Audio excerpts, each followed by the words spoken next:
Good afternoon, Dr. Gamillion. I'm Gregory Antunes, and today I'm going to present to you my final deliverable, the Jasper Green website. So I'll go straight into it. As you can see in this tab, I'm running AWS. As you can see, I'm running AWS. In this tab are my instances. You can see it's running and that it's passed its health check, and it's running the Linux environment.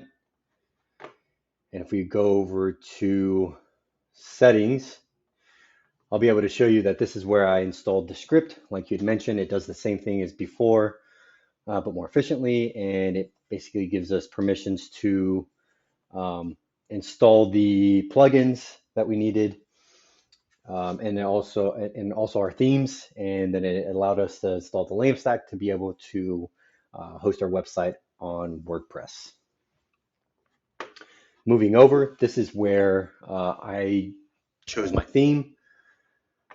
And this theme right here is the theme I decided to go with. And as you can tell, there's plenty of green, and just the entire feng shui, or the entire aesthetic is pleasing to the user, and it is going along with the theme that that we're going to be building our website on. And so that's why I chose this one. As far as language translation, I use the Google Translate plugin, and then I'll go ahead and move over to my website and show you what it looks like functionally. Here is my website, and if I scroll down to the bottom, well, I don't need to scroll down to the bottom, but if I click right here, you can see that translates the entire web page to Spanish, multiple web pages into Spanish.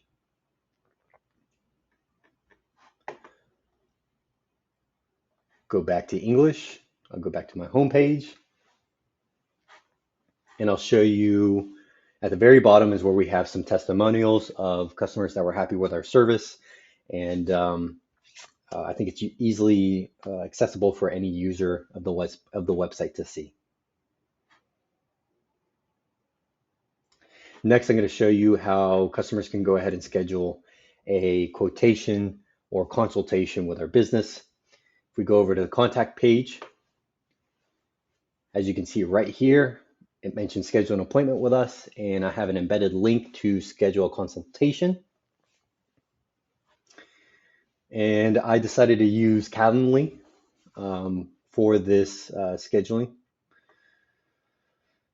If we go over to the 29th, and I have embedded the correct times and dates that were mentioned in the case presentation or in the case details.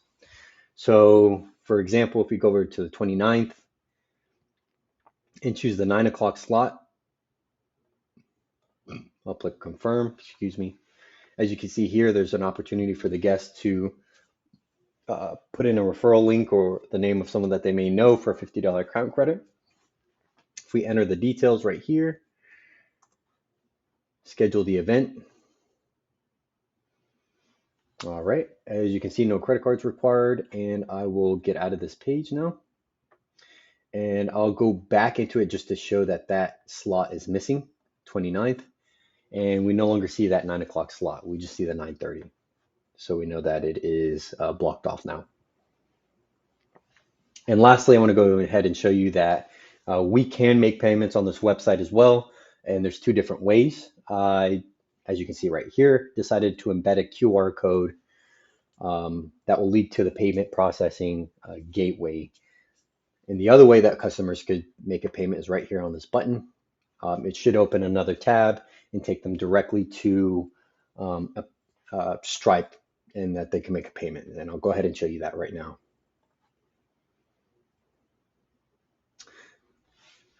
As you can see, they can go ahead and check out for their services and even add a promotional code if they have one, and book. I won't be filling out the details because I don't want to process the payment, but it is capable of being fully functional if we set it up even further.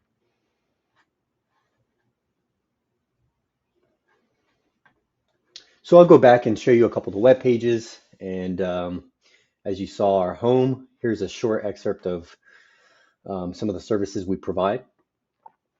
a small about us section and why you should choose us, and then a couple samples of the projects that we had done recently.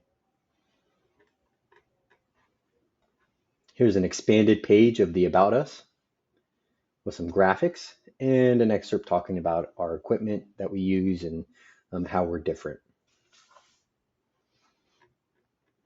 Next, I'll go over to the services page. And this is an expansion over the from the homepage over the different services that we provide. So as you can see here, we provide a basic lawn care or yard work service, a seasonal lawn care service, and specialty services. Here are some images associated with the different services and a short description of each service. At the very bottom, you can see additional services that we provide. On my projects page is just a gallery of the different homes, landscapes that we've performed and that customers can easily see and get a feel of our work. And lastly, as you saw again, here's our contact page. They can message us, schedule an appointment, use a QR code to make a payment. Here's all our contact detail, and even follow us on social media. And again, they can make a payment right here on the website through a simple button. So next, I want to go ahead and talk about some of the aspects of going through this project and making this website that I've encountered. So first, I want to go ahead and talk to you about how there were certain aspects of this project that were really hard. And I'm going to tell you about actually how I ended up accomplishing or getting over that. So for me, the hardest part of this project was simply just beginning the project. I was so unfamiliar with WordPress, and it took me a long time, probably about a day and a half, to mess around with the buttons, various plugins, and their usages and their limitations. So the hardest part of the project was simply getting started, being familiar with the environment. But once I did get familiar with it and continue to get familiar with it, it got a lot easier and it got much better. There was also some unexpected parts of the project. The biggest one for me was actually that my website unexpectedly crashed. So the website you see right here is actually not my original project. I had to basically shut down my instance and start a completely new one because, and I'm still unsure 100% as to what happened originally, but I believe it had to do with some of the plugins that I was utilizing. And I think there was compatibility issues. So when I went in to edit my website, um, once I had edited the website and gone back to the kind of this user's view, I could no longer access my website.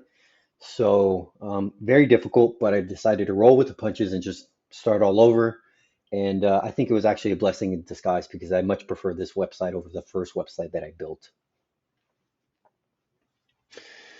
The favorite part of my project,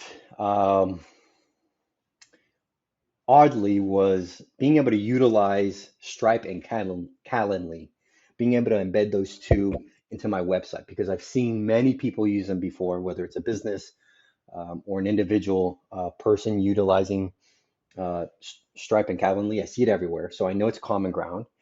And for me, I think part of what was so exciting or why it was my favorite is because I realized there's so much functionality that can be added through Stripe, such as promotional codes, QR codes, being able to send an invoice to a customer, customize that invoice. It is just, again, a highly customizable platform that can cater to how you want to build your business, how you want to present yourself to your customers. And the same thing with Calendly. I think it provided a very easy graphical interface for business users to implement within their existing businesses. So for me, that was extremely exciting to actually be able to get hands-on experience building it, messing around with it, and then actually being able to embed it into the website. And I'm sure there's much more that I could do with it. However, for the scope of this project, I think it was functional and And that was actually my favorite part. Now, as far as describing this entire process to a potential recruiter or employer when I'm seeking full-time employment here pretty soon, the way I would present this or this this project to a potential employer would be basically I would talk about how I took in business complexities or requirements and turned it into an online deliverable that they would be able to use to deploy their business more efficiently than how they did before, based off of the case details. In a way, they were doing a lot of things manually, so we're able to take as a student, um, as a future employee to a business or a future asset to a business, being able to understand a business's needs and how to solve those business needs through an online platform. And so I think that's invaluable experience of being able to do this in school before we even get to that point of being able to handle business issues and making a solution out of them. So again, I think this meets the business's needs. It's more efficient, user friendly, and in some ways it's automated compared to their traditional systems and processes. And I would also sell the idea to the recruiter or employer about how I was able to use a cloud computing platform to meet a business's information systems needs. And so having that personal hands-on experience and doing a project was, again, invaluable, as I'm sure a ton of businesses out there, actually, whether it's small, medium, or large businesses, use some sort of cloud computing platform for whatever the needs that they have. And so being able as a student to get hands-on experience, because it's completely different watching a module video or writing an essay about it, which are useful in their own scope, but getting hands-on experiences is wonderful. And you see some of the things that you may not understand in a video. You pick up on things that may not be mentioned or that may be exclusive to you and building on top of a cloud computing platform. So I would definitely sell the idea of how I have hands-on experience and enough information to literally host a website on AWS. And so I think that's a skill that transfers over into an employer and something that an employer may see valuable in a potential candidate. So that's it for today. I appreciate you taking the time to listen and look at my website. I spent a lot of time on this, and so again, I really appreciate it, and I hope you have a wonderful rest of your day.